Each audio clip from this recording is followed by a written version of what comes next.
નમસ્કાર દર્શક મિત્રો, જનરપન ન્યૂઝમાં આપનું સ્વાગત છે। હું છું આપણો મિત્ર કંચન પરમાર। આવો સાંભળીએ આજના મુખ્ય સમાચાર। હનુમાન જયંતિ નિમિત્તે પૌરાણિક અરણી સ્થિત ભીડભંજન હનુમાનજી મંદિર ખાતે ભવ્ય ઉજવણી કરવામાં આવી। ચૈત્ર સુદ પૂનમને હનુમાન જયંતિના જન્મોત્સવ તરીકે ઉજવવામાં આવે છે, ત્યારે વિવિધ હનુમાનજી મંદિરોમાં આજે હનુમાનજી જન્મોત્સવ હનુમાન જયંતિની ઉજવણી ધામધૂમપૂર્વક કરવામાં આવી રહી છે। ત્યારે વડોદરા શહેરમાં આવેલા હરણી ગામ સ્થિત પૌરાણિક ભીડભંજન હનુમાનજી મંદિર ખાતે આજરોજ હનુમાનજી મહારાજ વિશેષ શણગાર તેમજ હવન પૂજા અર્ચન કરી અને હનુમાન જયંતિ મહોત્સવની ઉજવણી કરવામાં આવી હતી।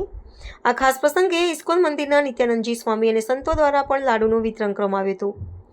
આજના હનુમાન જયંતિ મહોત્સવના ખાસ પવિત્ર દિવસે મોટી સંખ્યામાં ભીડભંજન હનુમાનજી મંદિર ખાતે મોટી સંખ્યામાં ભાવિક ભક્તો દર્શનાર્થે ઉમટ્યા હતા।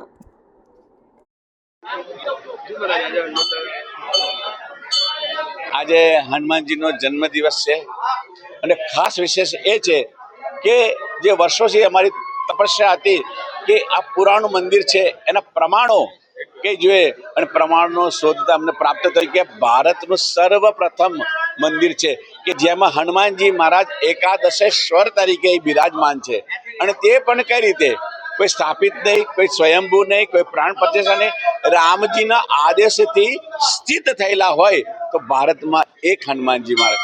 અને આ કથા અને સંવાદ કહેનાર પણ ભગવાન શ્રી કૃષ્ણ છે। અને ભગવાન શ્રી કૃષ્ણ એમ કહે છે કે પાંડવોને કે મને આ રામજી બોલે છે એ કહે છે, જગત પ્રાણ સુત તત્ર જાનકી પતિર બ્રવિત પરિત્રાણાય લોકાનામ તિષ્ઠા એકાદશેશ્વર। જગતના પ્રાણ એવા જાનકીના પતિ શ્રી રામજી એવું કહે છે કે તમે અહીંયા આગળ એકાદશેશ્વર તરીકેથી બિરાજમાન થાવ। આ પાવન ભૂમિ છે, તીર્થ ભૂમિ છે, તપોભૂમિ છે, એની અંદર પ્રભુ રામજીના ચરણ અને ભગવાન શ્રી કૃષ્ણના ચરણ રજ આ સ્થળી પર છે। અને આ જ સ્થળી પર હનુમાનજી મહારાજ માનવ રૂપે બેઠા છે। અને આજની મુદ્રા છે જે મૂળ સ્વરૂપની મુદ્રા છે, શિર ધરી આયુ કરે તમારા પરમ ધર્મ એ નાથ અમારા, એ જે મુદ્રાને આજે અમે હીરા જડિતથી, સુવર્ણ જડિતથી અને કુંદન વર્કથી કરી લાખોની સંખ્યામાં શૃંગાર કરી આજે ભક્તો માટે દર્શન માટે રાખ્યા છે। તો આ પાવન દિવસ, પવિત્ર દિવસ, હનુમાનજીનો જન્મદિવસ, હનુમાન જયંતિનો અર્થ અમે પણ એક વિશેષ કહું છું કે જયતિ ઇતિ જયંતિ, જેનો જય જયકાર ક્યારે મટવાનો નથી એની જ જયંતિ ઉજવાય, બીજા કોઈ ન ઉજવાય।